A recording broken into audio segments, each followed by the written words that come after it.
આજનો આપણો વિષય છે વિજ્ઞાન ધોરણ 7 પાઠ 11 પ્રાણીઓ અને વનસ્પતિમાં વહન. આજે આપણે આ વિડીયોમાં નામ નિર્દેશનવાળી આકૃતિ દોરીશું. તો તમે પણ મારી સાથે તમારી નોટબુકમાં પેન્સિલ વડે સુંદર મજાની આકૃતિ દોરજો.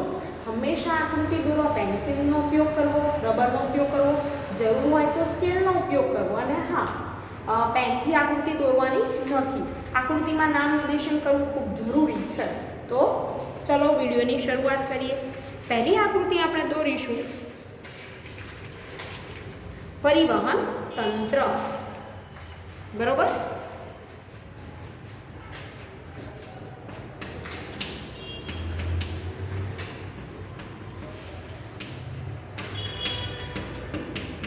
હવે આપણે પાઠ્યપુસ્તકમાં પરિવહન તંત્ર વિશે ભણી ગયા. તો પરિવહન તંત્રમાં સૌપ્રથમ દોરીશું વચ્ચેના ભાગે છે હૃદય. બરાબર? હૃદયમાંથી તમારે આવી રીતે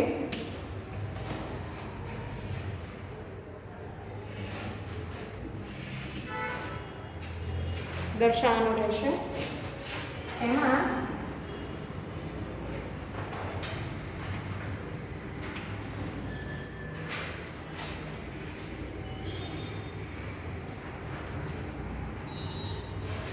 આવી રીતે દર્શાવવાનું રહેશે. આમ રાખશો તો પણ વાંધો નથી. હવે નીચેથી તમારે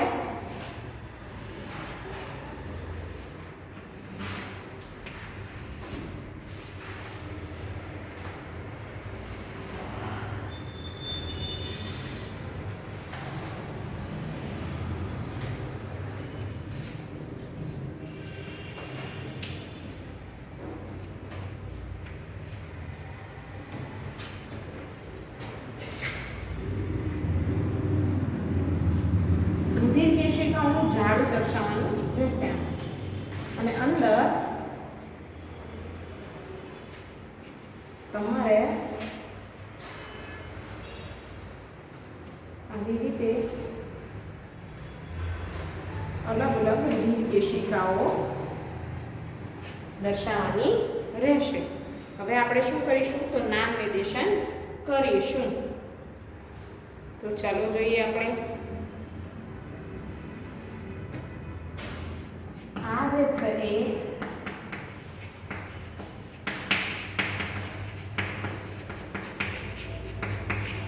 રુધિર કેશિકાઓ છે.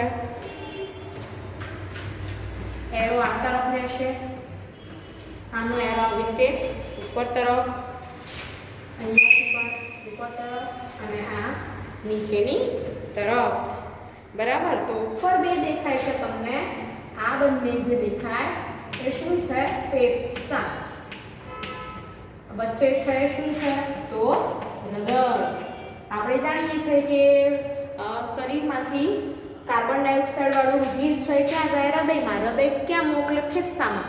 ફેફસામાંથી ઓક્સિજન લેવાય અને કાર્બન ડાયોક્સાઇડ બહાર નીકળી એ ઓક્સિજન વાળું લોહી પાછું ક્યાં આવે? હૃદયમાં આવે. હૃદય પાછું પમ્પિંગ કરી આખા શરીરમાં ધમની દ્વારા મોકલે છે. બરાબર? તો એ છે આપણું પરિવહન તંત્ર. હવે હૃદય, રુધિર કેશિકા, ફેફસા ત્રણ ભાગ મુખ્ય દોરી દીધા. હવે ક્યાંથી ક્યાં જાય છે એ આપણે વિડીયોમાં જોયું. ફરીથી લખીએ કે શિરા દ્વારા કાર્બન ડાયોક્સાઇડ વાળું રુધિર આખા શરીરમાંથી એકઠું થઈ ક્યાં જશે? હૃદયમાં. અને હૃદયમાંથી ફુફુસ ધમની દ્વારા ક્યાં પહોંચશે? ફેફસામાં. યાદ રાખજો, ફુફુસ ધમની નામ. એકલું ધમની કે તો એમાં ઓક્સિજન વાળું રુધિર વહે. ફુફુસ ધમની કે તો એમાં આવશે કાર્બન ડાયોક્સાઇડ વાળું રુધિર. હવે આ સાઈડ જોઈશું આપણે.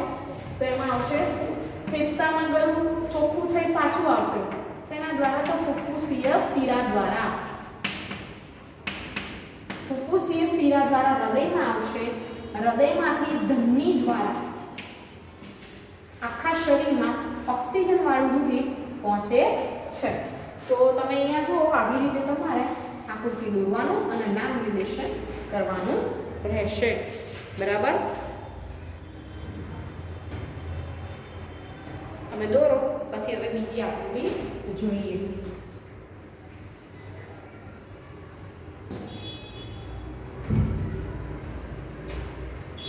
ચાલો આગળ જોઈશું.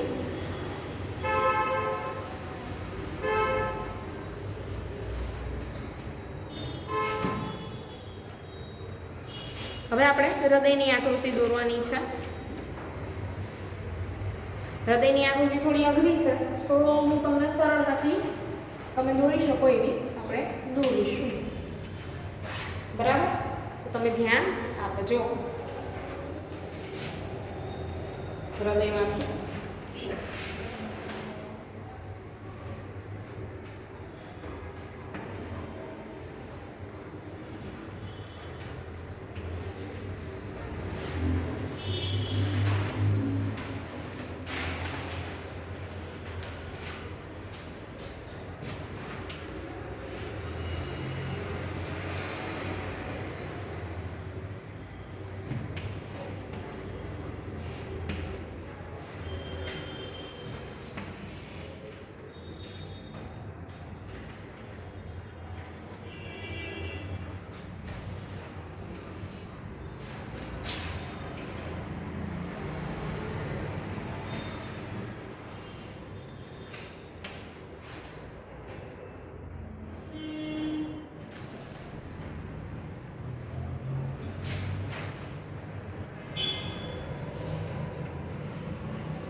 હવે આપણે નામ નિર્દેશન કરીશું.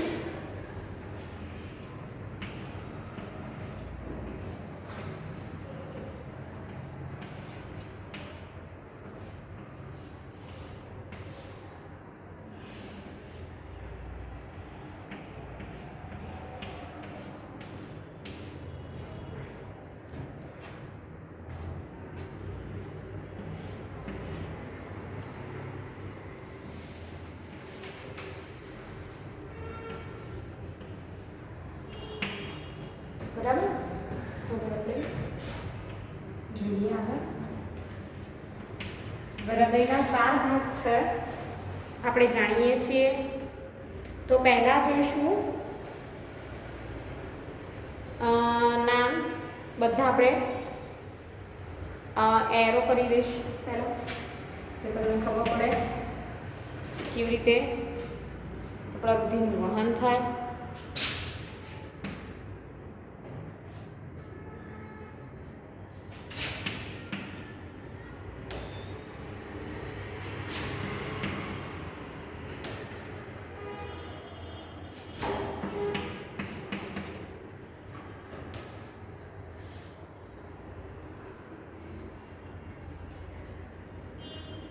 હવે નામ નિર્દેશન કરીશું.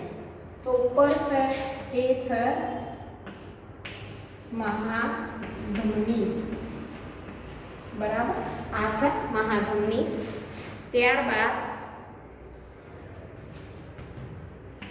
આ જે છે ફુફુસ ધમની,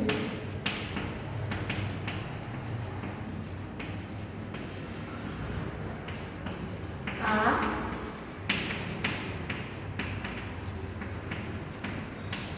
ફુફુસ શિરા. હવે આ છે ઉર્ધ્વ મહાશિરા.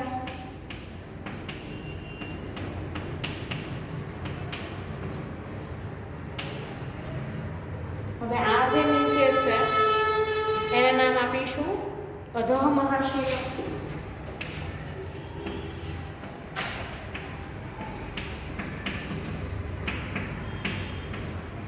અધઃ મહાશિરા. હવે આ જે છે જમણું ક્ષેપક.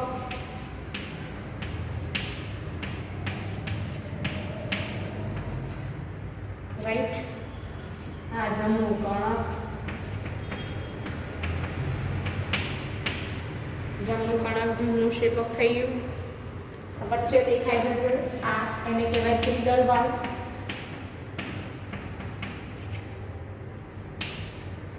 બરાબર, ત્રિદળ વાલ. હવે આ સાઈડ જોઈશું. ઉપરનો ભાગ છે ડાબુ કણક, નીચેનો ભાગ છે ડાબુ ક્ષેપક. આ જે વાલ છે એ કહેવાય દ્વિદળ વાલ. યાદ રાખજો, ડાબા કણક ડાબા ક્ષેપક વચ્ચે દ્વિદળ વાલ્વ, જમણા કણક જમણા ક્ષેપક વચ્ચે ત્રિદળ વાલ્વ હોય છે. બરાબર, જેનું સંકોચન પામી અને લોહી આગળ જાય છે ખંડોમાં. હવે વચ્ચે સ્નાયુઓનો શું હોય છે? ઊભો પડદો હોય છે. આ વચ્ચેનો ભાગ છે ત્યાં, જેથી બધા ભાગ કેવા થાય? અલગ પડે છે.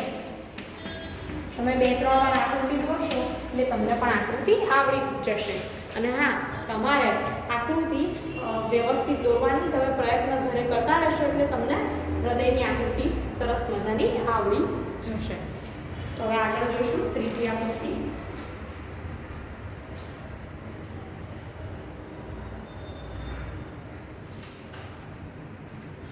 અને તમે ભાગ તમને દોરવામાં તકલીફ પડે, કદાચ ઘણા વિદ્યાર્થીઓને હૃદયની આકૃતિ ઘણી અઘરી લાગશે, તો તમારે શું કરવાનું કે તમારી જાતે 4 ખંડો દેખાય વ્યવસ્થિત 4 એવી રીતે આકૃતિ દોરવાની છે. પાઠ્યપુસ્તકમાં તમે જોશો ઊભો છે, દાડો છે, તો એમાં તમે દોરી શકશો નહીં, પણ તમે આવી રીતે 4 ભાગ દોરીને કરશો તો ફાઈ જશે.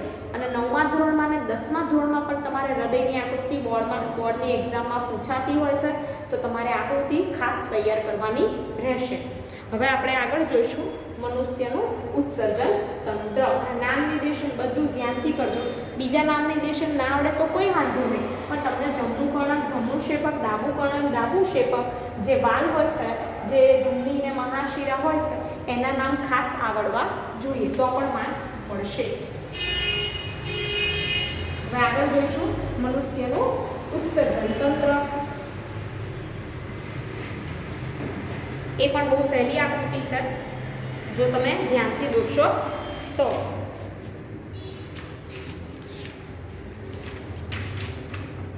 હવે એના માટે સૌપ્રથમ તમારે શું કરવાનું રહેશે? તો ધમનીને શિરા દોરવાની, ત્યારબાદ 2 મૂત્રપિંડ દોરવાના રહેશે.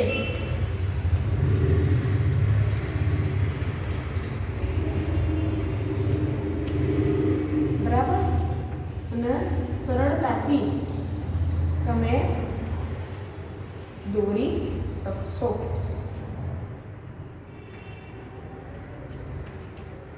હવે આ બંને તો દોરાઈ ગયા છે, આપણે બાજુમાંથી શું દોરીશું? તો બે મૂત્રપિંડ દોરીશું.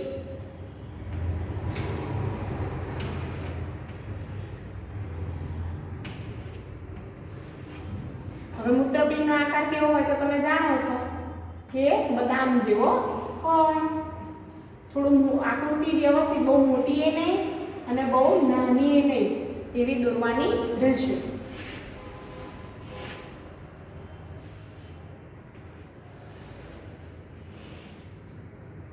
બરાબર? તો આ થાય આપણા બે મૂત્રપિંડ. હવે મૂત્રપિંડમાંથી શું નીકળશે? તો મૂત્રવાહિની. રાઈટ? તો અહીંયાથી આપણે બંને બાજુથી ભાગોમાંથી શું નીકળશે? મૂત્રવાહિની.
બરાબર? હવે આપણે નામ નિર્દેશન કરીશું. તો જમણો મૂત્રપિંડ, ડાબો મૂત્રપિંડ.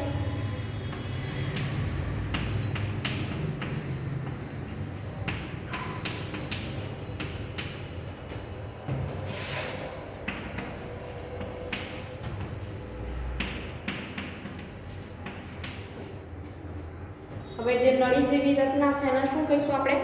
તો મૂત્રવાહિની. આ અને આ બંને મૂત્રવાહિની છે. મૂત્રવાહિની શું કરે છે? તો મૂત્રપિંડમાંથી મૂત્રને મૂત્રાશયમાં લાવે છે. તો મૂત્રાશય અને મૂત્રપિંડ બંને વચ્ચે જોડતો માર્ગ કયો છે? તો મૂત્રવાહિની. અને આ છે મૂત્ર માર્ગ આપણો અને મૂત્રછિદ્ર.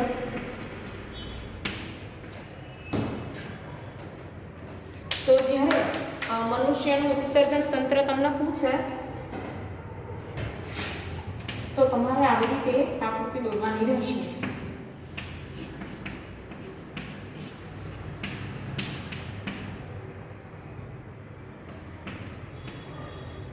બરાબર?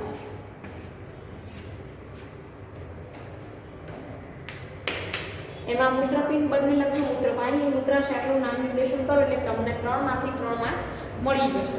આગળ જોઈએ. હવે નામ નિર્દેશન વાળી આકૃતિ તો આપણી 3 થઈ ગઈ. આગળ આપણે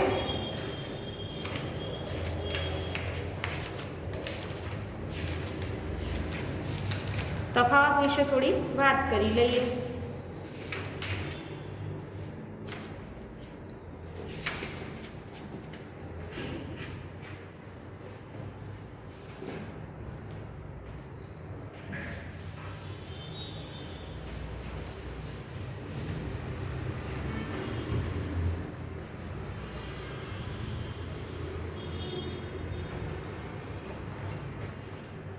હવે તફાવત જ્યારે પૂછાય એમ તો તમને બધાને 8મા 7મા ધોરણમાં છો તફાવત આવડે જ છે. 2 મુદ્દા તમે લખતા હોવ છો તો 2 મુદ્દા એવી રીતે લખો કે સામ સામે બંનેનો તફાવત થાય. સમાનતા દર્શાવવાની નથી પણ એવી શું દર્શાવવાની છે? તમારે ભિન્નતા દર્શાવવાની રહેશે.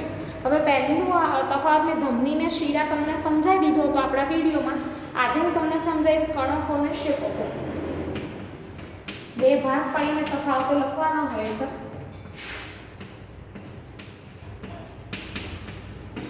કણકો શેપકો.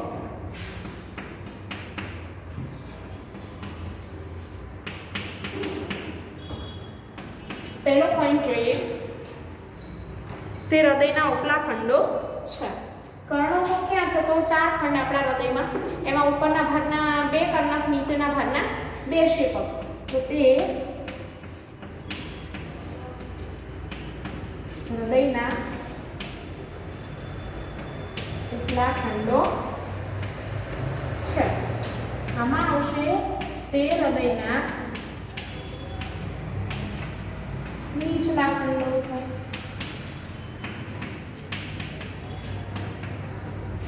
હવે બીજો પોઈન્ટ આપણે શું લખીશું કર્ણકો અને શેપકો માટે? તો કર્ણકોની દીવાલ પાતળી હોય અને શેપકોની દીવાલ જાડી હોય છે.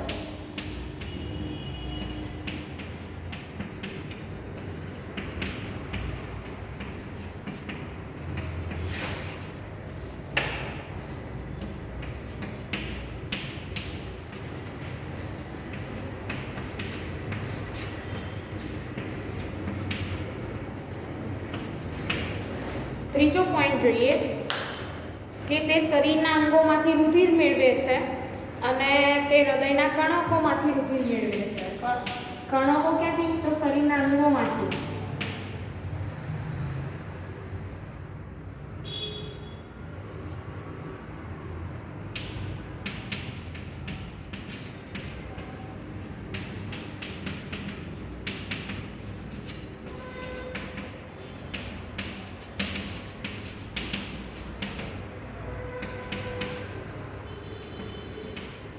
ત્રીજો પોઈન્ટ રહેશે, તો તે હૃદયના કર્ણકોમાંથી રુધિર મેળવે છે.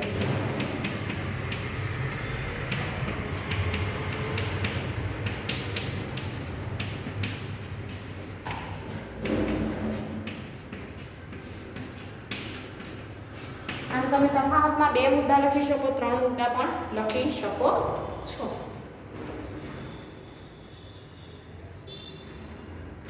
તો આ વિડીયોમાં તમે નામ નિર્દેશનવાળી આકૃતિ અને તફાવત સમજ્યા. તમે ઘરે પણ આકૃતિ દોરજો નોટબુકમાં વ્યવસ્થિત અને તફાવત તૈયાર કરજો. Thank you.